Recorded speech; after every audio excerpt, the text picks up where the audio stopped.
Bueno, en primer lugar, dar las gracias a esta conferencia, a la organización por la invitación y en especial, bueno, pues al profesor Guillermo por tenerme en consideración. Como bien ha dicho Guillermo, soy matemática de formación, así que bueno, intentaré hacer la charla lo más amena posible para que no sea demasiado aburrida para vosotros. Hablaré sobre metabolística de optimización multiobjetivo y habrá una parte en la que describiré alguna metabolítica en la que se tienen en cuenta las preferencias del decisor que debe de tenerse en cuenta siempre a la hora de resolver este tipo de problemas. Bueno, pues aquí tenéis un breve esquema de mi presentación. Primero haré una introducción, después hablaré sobre las metaheurísticas, los algoritmos metaheurísticos con los que yo trabajo, que son los algoritmos evolutivos. Y por último, pues presentaré aquellos algoritmos evolutivos en los que se introducen al decisor en el proceso. Bueno, pues a ver, ¿de qué trata la optimización multiobjetivo? Pues trata de resolver los problemas que a diario, con los que a diario tratamos, en los que se intentan tomar una decisión en base a múltiples criterios. Por ejemplo, un ejemplo básico y de juguete. Vamos a comprar un coche, seguro que en vuestra cabeza hay dos criterios que tenéis en mente, si no más. El coste y bueno, ahí pone el disconfort o confort, depende de cómo se quiera ver. Obviamente pretendemos comprar un coche lo más económico posible, el coste lo pretendemos minimizar, mientras que el confort lo pretendemos maximizar o el disconfort minimizar. Si os dais cuenta y vais al mercado, no encontraréis un coche en el que se alcance el óptimo individual en estos dos criterios.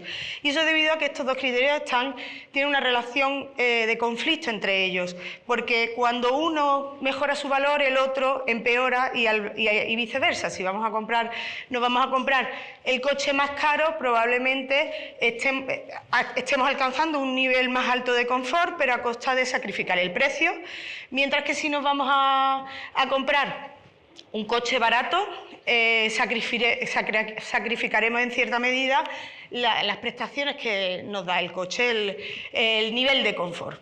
Bueno, pues este tipo de problemas en los que los criterios están en conflicto son los que trata de resolver la optimización multiobjetivo y debido a este conflicto que existen entre los criterios no hay una única solución, como os he descrito brevemente con este ejemplo, en la que se alcance el óptimo individual de todos los criterios que se tengan en consideración, sino que tenemos un conjunto de soluciones Pareto óptimas.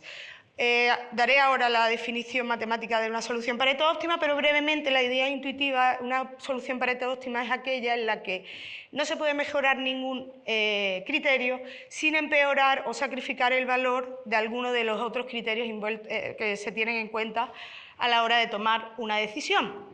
Y como os decía en la portada, el decisor es un agente importante en la resolución de estos problemas, porque cuando tenemos todas estas soluciones Pareto óptimas identificadas o una aproximación de ellas, tenemos un conjunto finito de soluciones, pero claro, entre ellas, al final tenemos que decidir cuál es la última solución del problema, la solución final. Matemáticamente hablando, todas esas soluciones son igualmente válidas y de ahí que sea necesaria introducir a un tomador de decisiones o un decisor en el proceso, que es una persona interesada en resolver el problema y que realmente sea capaz de alguna manera distinguir entre esas soluciones Pareto óptimas e identificar de alguna forma aquella que más le satisfaga. Entonces aquí, cuando resolvemos un problema de optimización, el concepto de optimizar de alguna manera se relaja, porque cuando resolvemos un problema de optimización multiobjetivo, lo que se pretende es identificar aquella solución Pareto óptima que de alguna manera alcance unos valores compromisos entre los distintos criterios que sean suficientemente buenos o satisfactorios para el decisor que finalmente la persona que está interesada en resolver este tipo de problemas. Bueno, pues este ejemplo es tonto, pero bueno, hay muchas aplicaciones en el campo de la ingeniería, la informática, la economía, la educación, sostenibilidad, etcétera. Bueno, vamos a pasar a ver una serie de la mínima notación posible para seguir la presentación de forma correcta. Sin pérdida de generalidad, podemos definir un problema de optimización multiobjetivo como la minimización de K funciones F1, F2, Fk, que representan esos criterios que pretendemos optimizar y que están en conflicto. Las funciones dependen de una serie de variables, que son las variables de decisión. Todas ellas definen lo que son los vectores de decisión en Rn, y la imagen de todas ellas están en el espacio Rk y son lo que conocemos como vectores objetivos. El conjunto de todas las soluciones factibles o los vectores de decisión factibles, aquellos que verifiquen las condiciones que se impongan al problema, pues definirán el conjunto factible, y la imagen del conjunto factible en el espacio de objetivos pues se llama la región factible objetivo.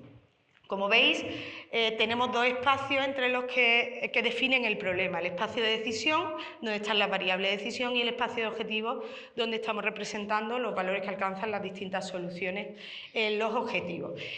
Principalmente, las diapositivas que presentaré a continuación y en el mundo de la optimización multiobjetivo se suele trabajar en el espacio de objetivos. Para que entendáis que siempre vamos a representar las soluciones trabajando con los valores de las funciones objetivo que estemos considerando.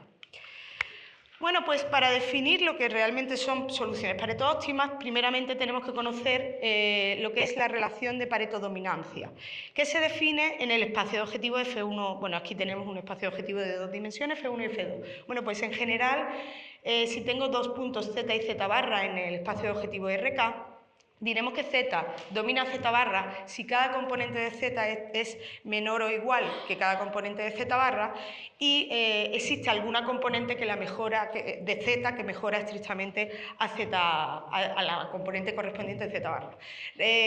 Pensad que estamos formulando el problema en sentido mínimo, con lo cual mientras menos, mejor. Lo digo porque al final la relación de dominancia siempre es ZI menor o igual que ZI barra. Y ZI es mejor que ZI barra por eso mismo, porque estamos en sentido mínimo. Bueno, pues como veis en este gráfico, en el de la izquierda he representado 3 puntos, A, B y C, y entre ellos existen distintas relaciones de dominancia. Claramente se ve que la solución A domina el punto B. ¿Por qué? Porque la solución A alcanza un mejor valor para F1 y F2 que los valores que alcanzan el punto B.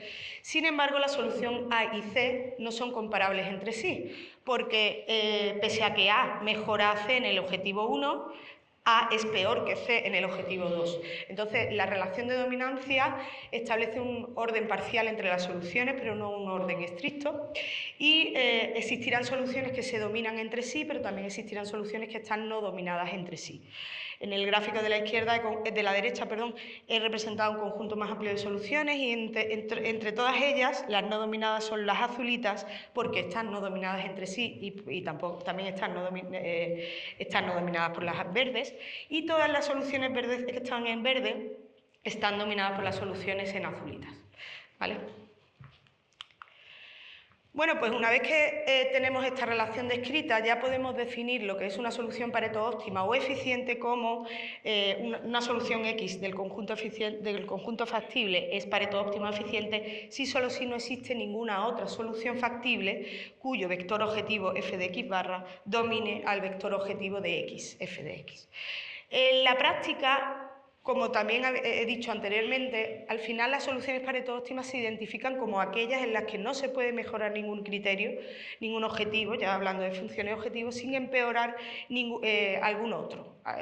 Hay una relación de sacrificio entre las funciones objetivos, y en este grafiquito que he representado, si ese conjunto representará el conjunto eficiente en el espacio objetivo, el conjunto factible en el espacio objetivo, el conjunto de todas las soluciones Pareto óptimas estaría representado por las soluciones que caen sobre la línea azul. En todas esas soluciones no puedo pasar de una solución a otra sin empeorar un criterio, mejorando otro a cambio, y todas ellas están no dominadas por ningún otro punto del conjunto. Un poquito más de definiciones. Se define el conjunto eficiente como el conjunto de todas las soluciones Pareto óptimas en el espacio de decisión, y el conjunto de todas las soluciones Pareto óptimas en el espacio objetivo se conoce como la frontera de Pareto, frontera Pareto óptima. Hay dos puntos, bueno, 3 puntos que son importantes tener identificados y que ya han aparecido en esta gráfica de aquí, dos de ellos. El punto ideal y el punto nadir. Por un lado, el punto ideal está formado, el Z estrella, está formado por los valores óptimos individuales de cada una de las funciones objetivo. Es decir, se determina cogiendo cada función objetivo y minimizándola de forma individual. El valor óptimo de cada función objetivo, con todos ellos, conformarían el punto ideal y representa, si existiera una solución factible en la que se alcanzaran esos valores, pues esa sería la solución del problema. Pero, como decía anteriormente, normalmente el conflicto entre los criterios hace que no exista ninguna solución factible o en la que se alcance el punto ideal, o que el punto ideal pertenezca al conjunto factible. El punto nadir, por el contrario, representa justamente lo opuesto. El punto nadir se determina con los peores valores que pueden alcanzar cada una de las funciones objetivo dentro del conjunto eficiente. De alguna manera, estos dos puntos nos ayudan a identificar los rangos de valores que pueden alcanzar las funciones objetivo en el conjunto entre todas las soluciones Pareto óptimas. Y, por tanto, son importantes porque nos ayudan a identificar cuáles son los valores que puedo esperar que se alcancen en las funciones objetivo dentro de las soluciones Pareto óptimas, aquellos que quería identificar. Y por último, el punto utopía, el Z estrella, es un punto que va a aparecer a posteriori y que simplemente es un punto que a veces se utiliza para trabajar con un punto que sea ligeramente mejor que el punto ideal, simplemente se obtiene restando al punto ideal un pequeño valor. Bueno, pues una vez que tenemos ya definido y conocemos lo que son los problemas de optimización multiobjetivo, las metodologías que existen para resolver estos problemas son muy diversas.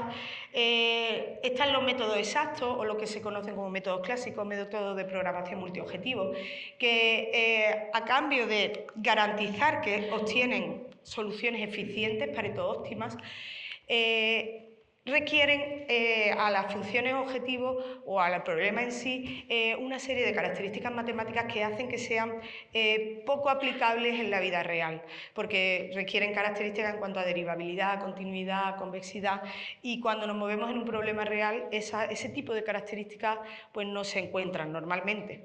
Sin embargo, en el otro extremo están los métodos de aproximación. Los métodos aproximados, que a cambio de relajar un poco el concepto de la eficiencia de las soluciones que alcanzan, no llegan a alcanzar las soluciones o no pueden asegurar soluciones eficientes, sino solo soluciones Pareto no dominadas entre sí, pero a cambio de ello requieren menos tiempo de cómputo y no requieren apenas características a nivel matemático a los problemas que pretenden resolver. Entre estos métodos de aproximación, bueno, pues tenemos los heurísticos, que son aquellos en los que yo me voy a centrar o con los que yo trabajo. Y dentro de los heurísticos podemos tener métodos heurísticos definidos expresamente para problemas específicos o métodos metaheurísticos que se definen en general para cualquier tipo de problema. Dentro de los metaheurísticos tenemos los métodos basados en población, que vuelvo a clasificar los métodos, y son en estos con los que yo trabajo. Los métodos basados en población, que son aquellos en los que en cada ejecución se trabajan con un conjunto de soluciones las cuales se pretende mejorar poco a poco hasta alcanzar una buena aproximación de la frontera. Bueno, pero ¿qué es una buena aproximación de la frontera? Un conjunto de soluciones que nos permitan tener una idea de qué tipo de soluciones, de cómo son las soluciones Pareto óptimas. Pero claro, por un lado, esas soluciones deben de estar lo suficientemente cercanas al frente real, asegurando de esta manera que convergen suficientemente al frente, y por otro lado deben de garantizar que alcanzan un buen nivel de diversidad. Esto quiere decir que las soluciones deben de cubrir todo el frente de Pareto, pero además se espera que las soluciones también estén equidistribuidas de alguna manera para que pueda tener una mejor idea de todas las soluciones que son alcanzables. Aquí tenéis 3 gráficos en los que podemos ver cómo aquí tenemos, en el gráfico de más a la izquierda, tenemos un conjunto de soluciones que convergen bien al frente, pero no están equidistribuidas, no cubren todo el frente como se espera, con lo cual cumplen el criterio de convergencia, pero no de diversidad. A cambio, en el segundo gráfico vemos soluciones que están equidistribuidas, pero que quedan lejos del frente de Pareto, del conjunto de todas las soluciones Pareto óptimas, con lo cual esas soluciones tampoco son buenas o suficientemente buenas. Lo que se espera es que un algoritmo de resolución de este tipo de problemas nos proporcione soluciones como las que aparecen en el último gráfico, que converjan bien y que estén bien diversificadas y que cubran, de manera que se cubra todo el frente lo mejor posible y lo más cerca posible al frente. Bien, y una vez que tenemos todas estas soluciones, ¿qué hacemos? Porque, como decía anteriormente, tenemos un conjunto, ejecutamos un algoritmo, tenemos un conjunto de soluciones que aproximan el frente, esas soluciones van a ser no dominadas, no se puede garantizar que sean Pareto óptimas, pero al menos van a ser no dominadas. Y con todas ellas, ¿qué hacemos? Porque el problema, cuando voy a una empresa de ingeniería y quiere resolver un problema, quiere determinar qué es lo que tiene que hacer en ese problema para alcanzar el óptimo en los criterios que esté considerando. Bueno, pues de alguna manera, como matemáticamente decía yo antes, todas las soluciones son igualmente válidas, tendremos que involucrar a ese tomador de decisiones en el proceso de resolución. Y los métodos de optimización multiobjetivo se pueden clasificar entre métodos a priori, a posteriori o interactivos según el momento en el que el decisor interviene en el proceso de resolución. Si el decisor expresa, ¿cómo interviene el decisor a todo esto? ¿Cómo interviene el decisor en el proceso de resolución? Expresando sus preferencias de alguna manera, ¿vale? Y expresando sus preferencias e incorporando esas preferencias en el proceso. Si las preferencias las expresa de alguna manera después de que se resuelva el problema, por ejemplo, genero una aproximación de la frontera y en ese momento el decisor va y elige la solución que más le gusta, la identifica de alguna manera. En ese caso estaremos hablando de métodos a posteriori. El hándicap que tienen estos métodos es que antes de resolver el problema, el decisor difícilmente va a tener conocimiento suficiente como para conocer las soluciones que puede obtener. Y además, cuando se aproximan el conjunto, la frontera Pareto óptima de problemas reales, se suelen aproximar con un número elevado de soluciones. Cuando tenemos un número elevado de soluciones en base no a 2 criterios, sino a 3, 4, 5, 6, los que sean, es difícil, cognitivamente hablando, ser capaz de distinguir analizar esas soluciones y distinguir cuál es la que más me gusta. A cambio, también están los procesos en los que el decisor expresa sus preferencias antes. Pero antes, como os decía, es difícil, los métodos a priori, es difícil que el decisor conozca cómo es el problema, qué puede esperar, qué no puede esperar de las soluciones, qué tipo de soluciones son posibles y cuáles no. A cambio, a caballo entre estos dos métodos están los métodos interactivos, que son aquellos en los que el decisor lleva a cabo un proceso iterativo en el que va interactuando con el método, expresando sus preferencias, revisando soluciones que devuelve el método en puntos intermedios, volviendo a redefinir sus preferencias en base a las soluciones que ha obtenido. Y en este proceso se garantiza poder obtener una solución que alcance un mayor nivel de satisfacción para el decisor, porque el decisor va aprendiendo sobre el propio problema, va conociendo qué tipo de soluciones son posibles, cuáles no, qué puede esperar del problema. Bueno, pues en esta presentación, como os decía, me voy a centrar en un conjunto de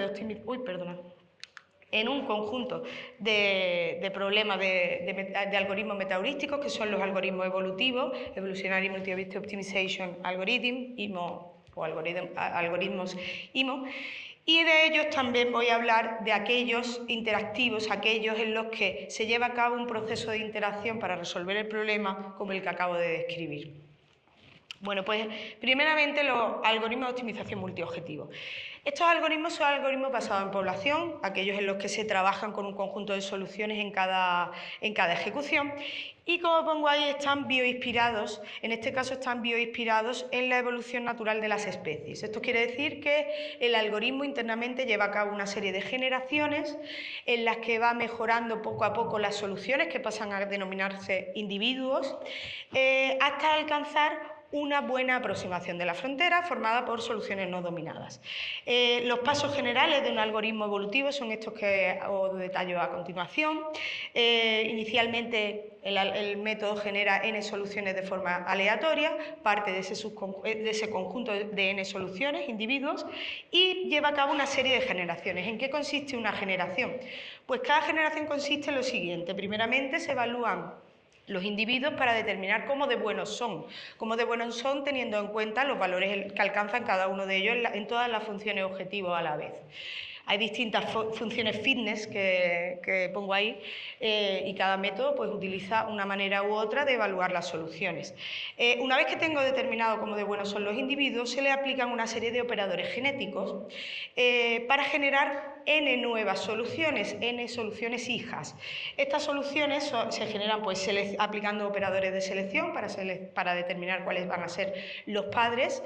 Esos padres se recombinan mediante operadores de cruce o de recombinación para generar nuevos hijos y de forma aleatoria se seleccionan una serie de hijos para aplicarle un operador de mutación que ayude a mejorar la solución de forma aleatoria.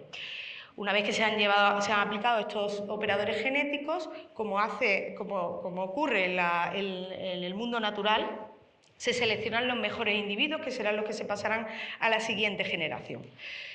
Se seleccionan entre los padres y los hijos, aquel conjunto inicial del que partíamos, y los hijos que son las soluciones nuevas que se han creado.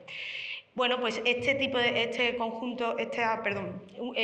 un número de generaciones se ejecutan hasta que de alguna manera se cumple algún criterio de parada y en ese caso, pues bueno, termina el algoritmo con el conjunto de soluciones no dominadas que se tenga en ese momento.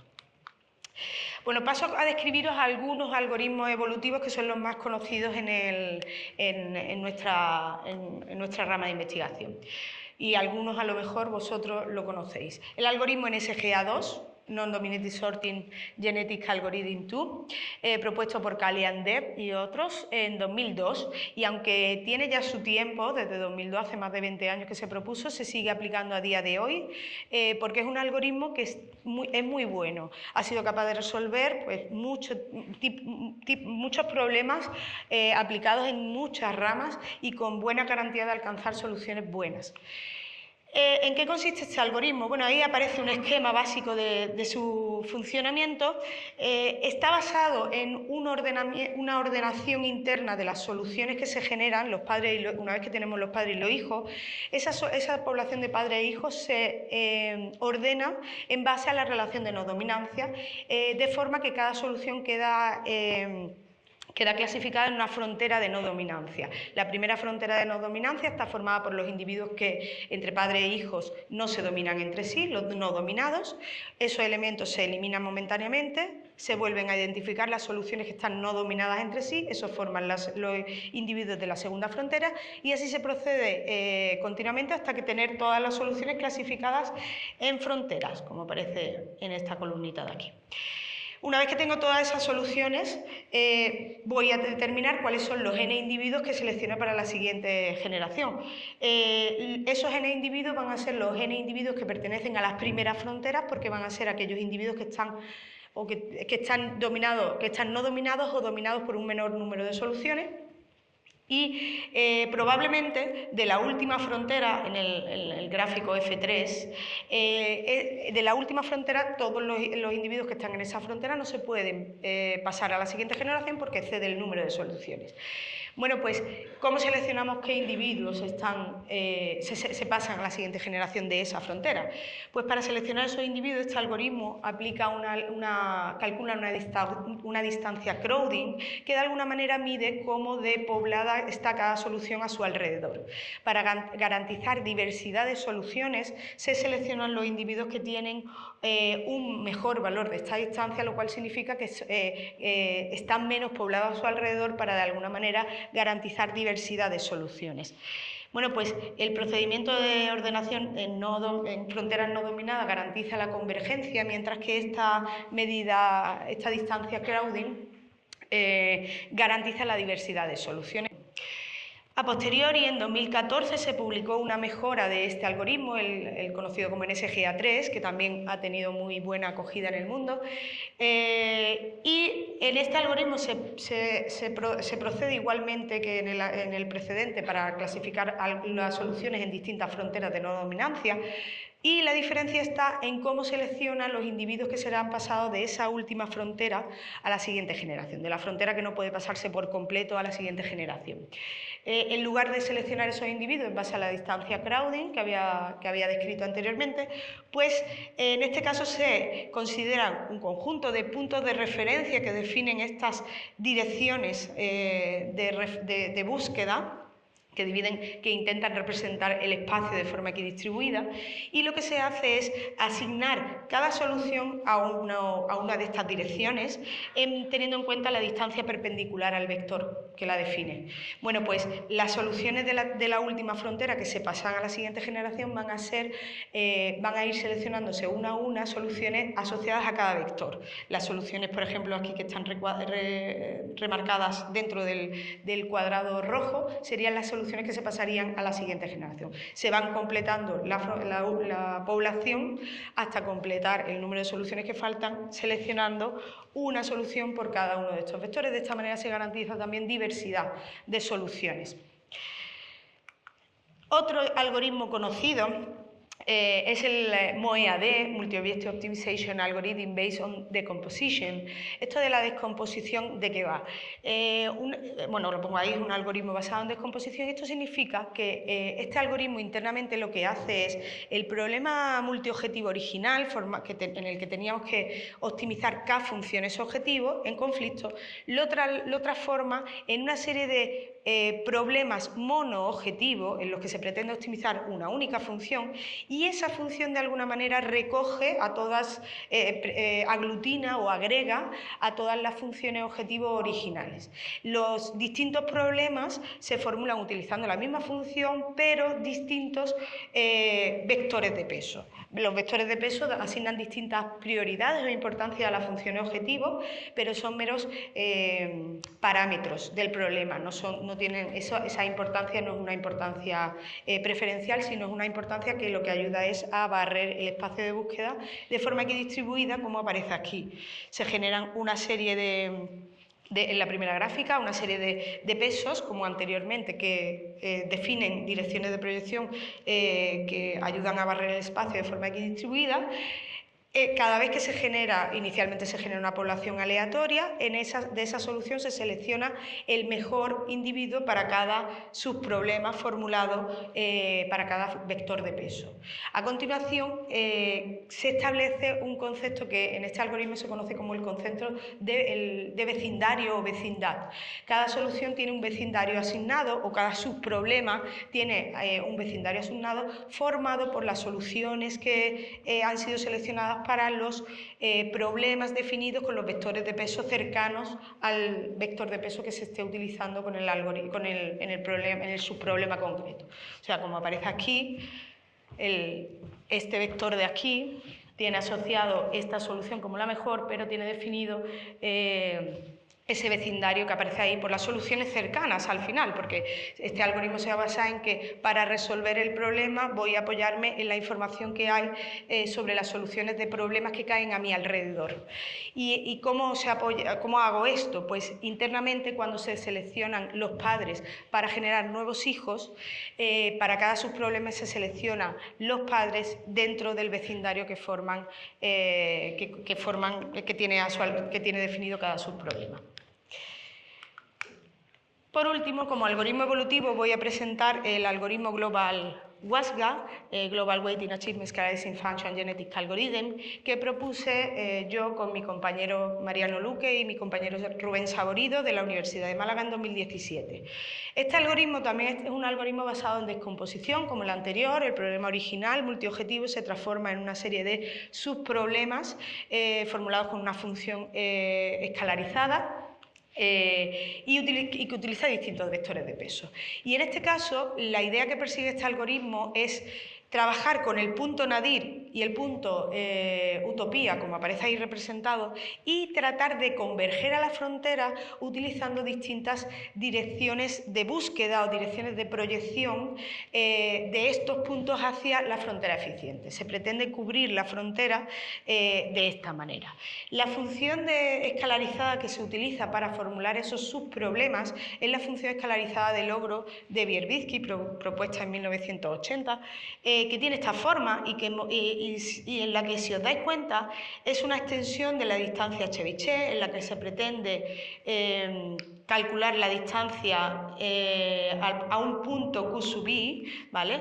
Y bueno, es una distancia, se le dice que es una extensión de la distancia Chebyshev o la distancia infinito, el infinito, porque se le añade este término que garantiza que al resolver al minimizar esta función de logro sobre el conjunto factible, se garantiza que se obtienen soluciones Pareto óptimas del problema original. Bueno, pues para formular este problema necesitamos un punto de referencia Q, que es el punto hacia el que de alguna manera me quiero acercar utilizando esta función de logro, y ese punto de referencia normalmente está formado por valores deseables que se querrían alcanzar para cada una de las funciones objetivo. La función también se utiliza un vector de pesos positivos. Ahora veremos qué efecto tiene este vector de pesos cuando se resuelve esta función. Y bueno, también depende de un parámetro ρ que nos ayuda a definir ese término aumentado que aparece ahí al final. Cuando se minimiza, como decía anteriormente, cuando se minimiza esta función de logro sobre el conjunto factible X, está garantizado que la solución óptima que se obtiene es una solución Pareto óptima o eficiente del problema original, con lo cual minimizar este problema puede servirnos para identificar todas las soluciones Pareto óptimas. De hecho, está demostrado que cualquier solución Pareto óptima se puede obtener minimizando este problema, variando el punto de referencia y el vector de peso simultáneamente. Si vamos variando esos dos parámetros, podemos cubrir todo el espacio, todo el conjunto de soluciones eficientes y generar todas ellas. ¿Y en la práctica qué significa resolver este problema? Pues en la práctica significa proyectar el punto de referencia que estemos considerando sobre la frontera eficiente en una dirección que queda determinada por los vectores de peso, precisamente. Aquí veis dos gráficas. Hay dos situaciones que se pueden dar cuando damos un punto de referencia formado por esos valores que me gustaría alcanzar para las funciones objetivo. Puede ocurrir que el punto de referencia sea alcanzable o inalcanzable. ¿Qué significa ser alcanzable o inalcanzable?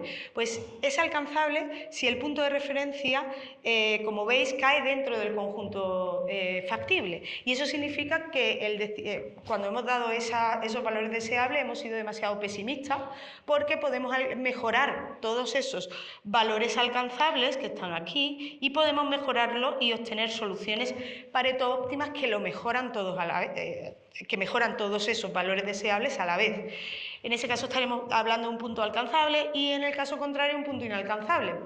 Es aquella situación en la que hemos sido, por el contrario, demasiado optimistas y hemos dicho que queremos alcanzar valores que no se pueden alcanzar todos, valores para la función objetivos que no se pueden alcanzar todos a la vez y que, por tanto, de alguna manera el método o la solución que se obtenga al resolver este problema va a intentar alcanzar los valores mejores que se pueden alcanzar y que están de alguna manera lo más próximos posible a ese punto de referencia y reflejan de alguna manera lo mejor posible esos valores que se desearían alcanzar. Bueno, pues al minimizar esta función lo que hacemos es proyectar en ambos casos el punto de referencia sobre la frontera eficiente en una dirección que viene definida por la inversa de los vectores de peso. En el caso del caso alcanzable, por -1 partido cada una de las componentes de los vectores de peso. En el caso del vector inalcanzable, en el caso inalcanzable, el vector de proyección vendría definido por 1 partido los vectores de peso. Y mientras en el caso inalcanzable queremos alcanzar la solución Pareto óptima más próxima al punto eficiente, al punto de referencia, en el caso alcanzable lo que queremos es, o lo que se obtiene es, la solución del conjunto factible más alejada posible del punto de referencia. ¿Vale? Bueno, pues trabajando con esta idea, diseñamos el algoritmo evolutivo que os pretendía describir. Y este algoritmo lo que hace es, cuando tengo trabajar simultáneamente con esta función y utilizar simultáneamente como puntos de referencia el punto nadir y el punto utopía, utilizando a la vez un conjunto de vectores de peso que de alguna manera definan direcciones de proyección lo más equidistribuidas posible. Y esa es la idea que se pretende con esta y que pretendo representar con esta gráfica. El algoritmo internamente también clasifica, como el NSGA2 y el NSGA3, también clasifica las soluciones en fronteras, pero en este caso la clasificación se hace no en base a la no dominancia, sino en base a los valores que alcanza cada solución para la función de logro que os acabo de describir, tanto para el punto ideal, como tanto para el punto utopía como para el punto nadir, utilizando todos los vectores de peso a la vez. Se van seleccionando las soluciones que alcanzan los menores valores para la función de logro de Verbitsky, utilizando estos dos puntos de referencia y el conjunto de vectores de peso. Y de esa manera se van mejorando generación tras generación las soluciones hasta ir acercándonos en cada una de estas direcciones desde el punto nadir y el punto ideal hacia la frontera.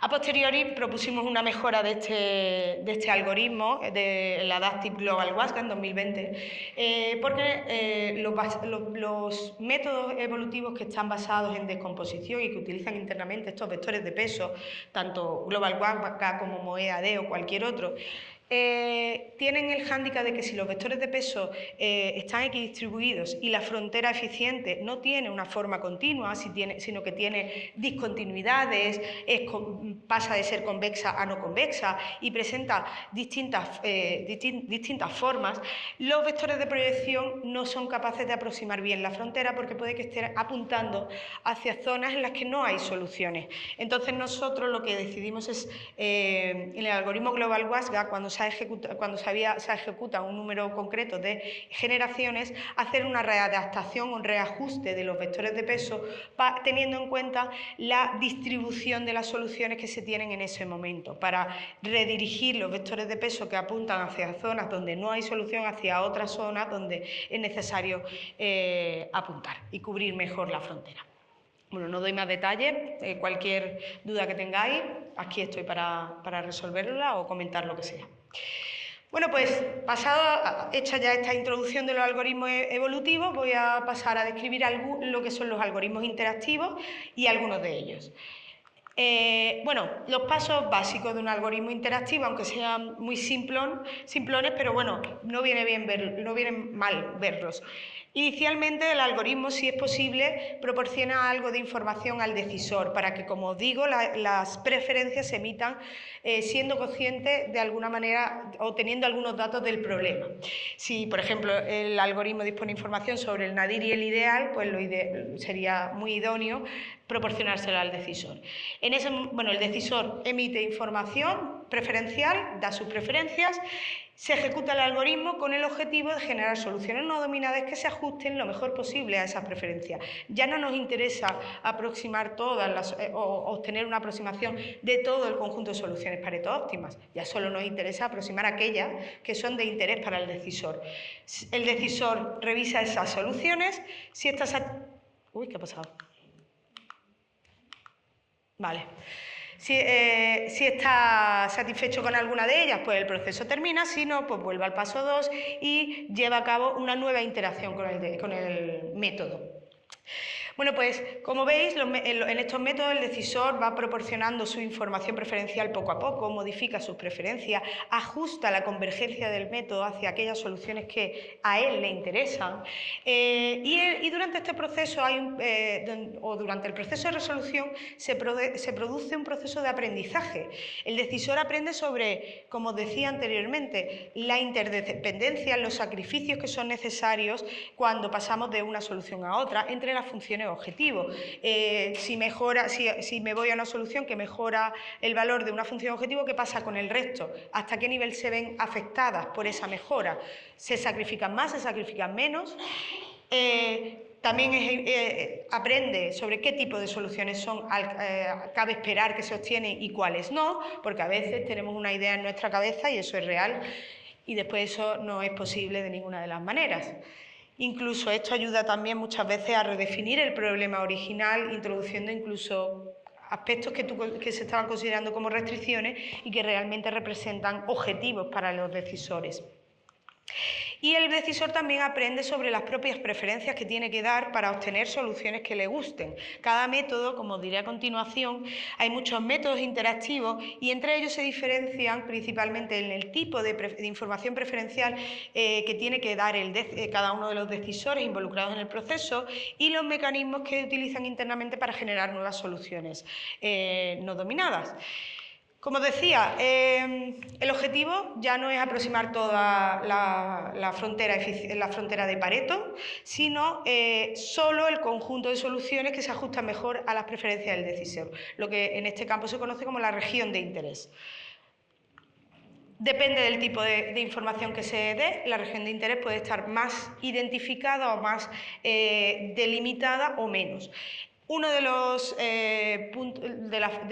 formas que existen para dar preferencias es un punto de referencia que ya he descrito anteriormente, un punto de referencia formado por valores deseables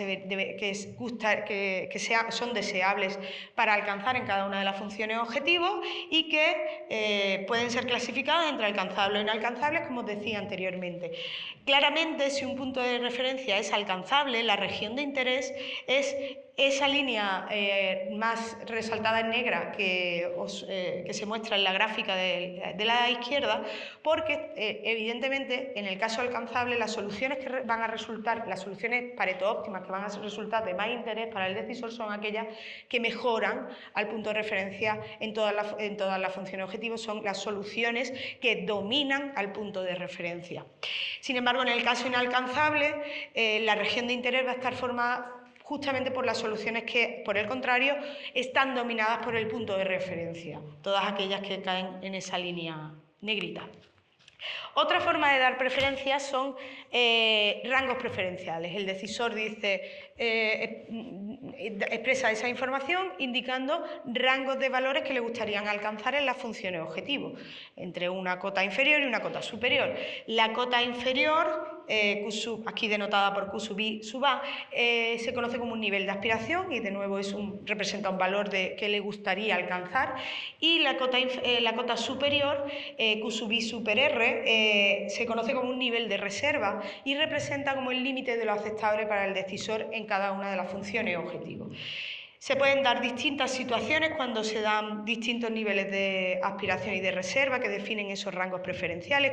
Con cada uno de ellos podemos definir puntos de aspiración y puntos de reserva, y como veis, la región de interés en cada uno de estos casos puede estar delimitada de una forma u otra, pero en todos los casos va a estar formada obviamente por las soluciones Pareto óptimas que alcanzan valores objetivos que están entre los rangos preferenciales que ha dado el decisor. Otra forma de dar preferencia puede ser elegir la solución más o menos preferida dentro de un conjunto dado, dar vectores de preferencia que representan direcciones de mejora de las funciones objetivo, comparación de soluciones por pares. Algunos de otros incluso aparecen ahí, pesos preferenciables, ratios marginales de sustitución entre las funciones y objetivos. Algunos son más intuitivos y otros menos para dar. A veces la información que se tiene que dar, pues bueno, puede ser entendible desde el punto de vista del analista, de la persona que conoce estos métodos, otras veces son menos entendibles para los decisores, pero bueno, ahí están, en la literatura se utilizan estos métodos, estas formas de dar preferencias. En estos casos, la región de interés no está tan delimitada como en los casos anteriores, porque el conjunto de soluciones Pareto óptimas que finalmente aproxima el método depende internamente de cómo funciona el método. No hay una manera inequívoca de tener identificado la región de interés. Bueno, pues paso a describiros algunos algoritmos interactivos. El primero de ellos es una versión interactiva, Interactive WASGA, que propuse también con mi compañero Mariano Luque y con Rubén Saborido de la Universidad de Málaga.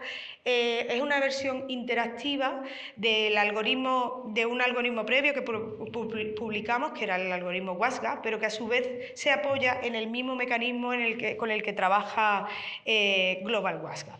En este caso, la información que se espera que dé el decisor en cada iteración es un punto de referencia y el número de soluciones que le gustaría revisar en cada iteración.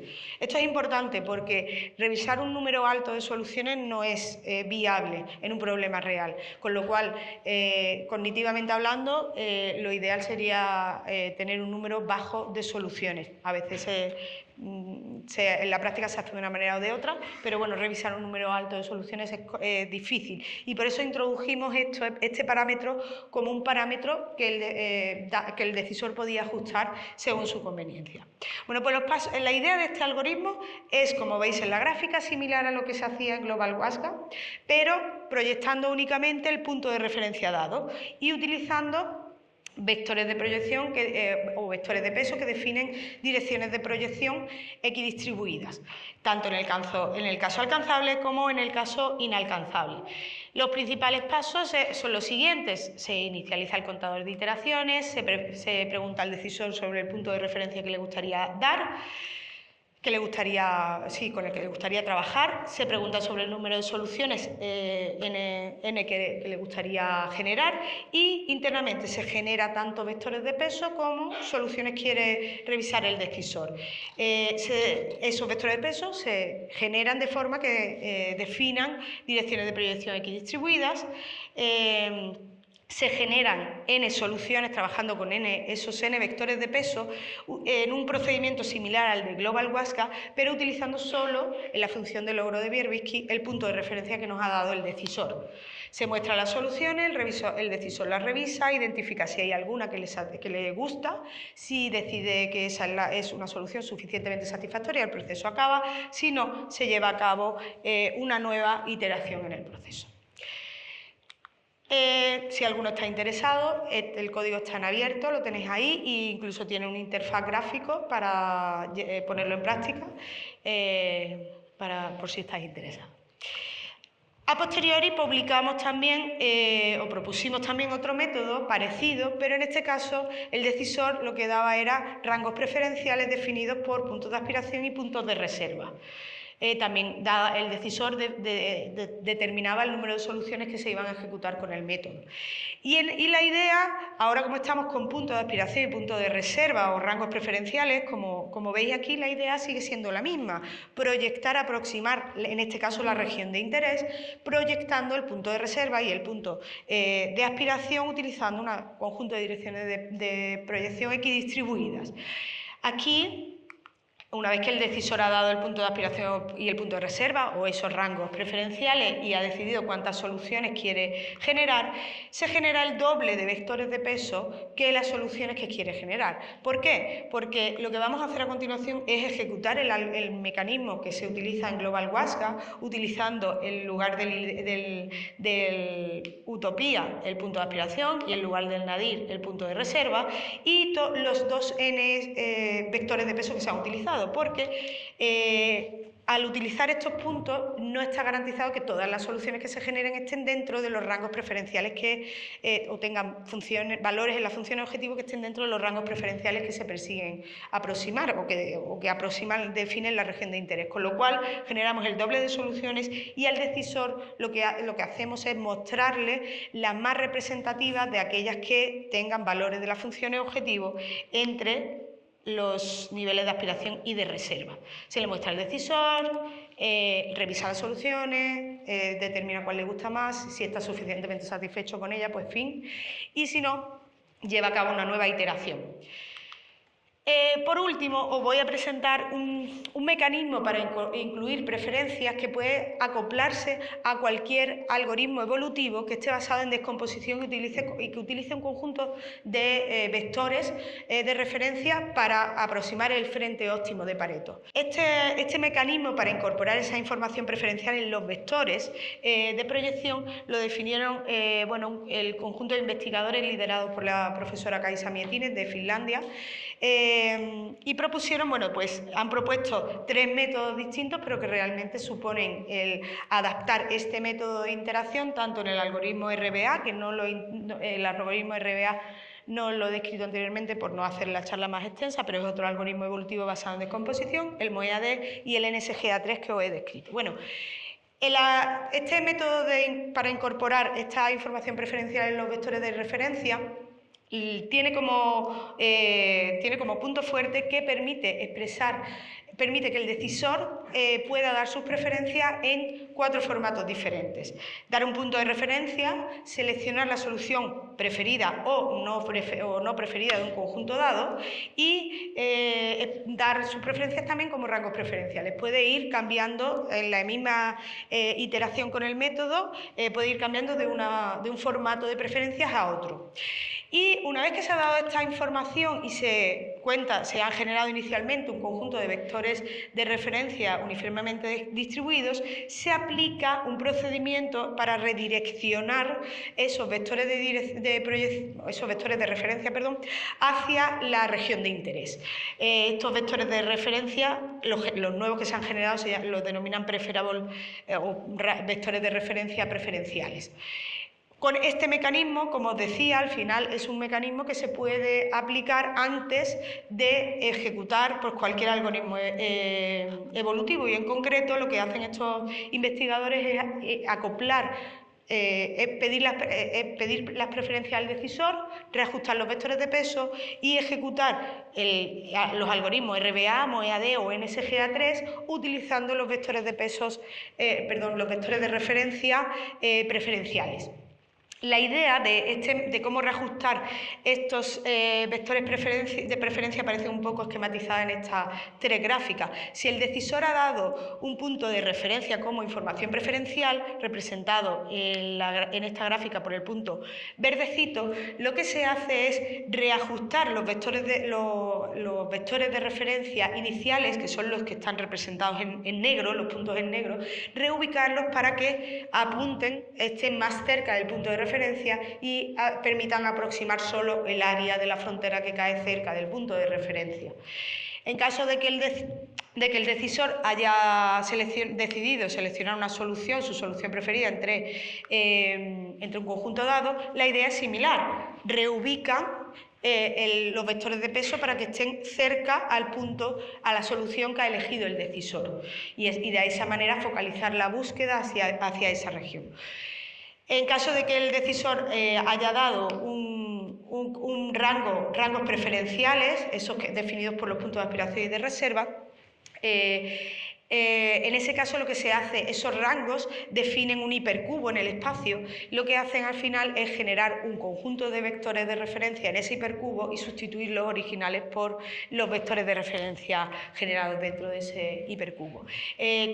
Aquí no está, pero cuando el decisor ha decidido seleccionar la solución que menos le gusta de un conjunto dado, pues lo que hacen es eliminar los vectores de proyección que están cerca de esa solución, porque se entiende que el área donde cae esa solución va a ser un área que no va a ser del interés del decisor.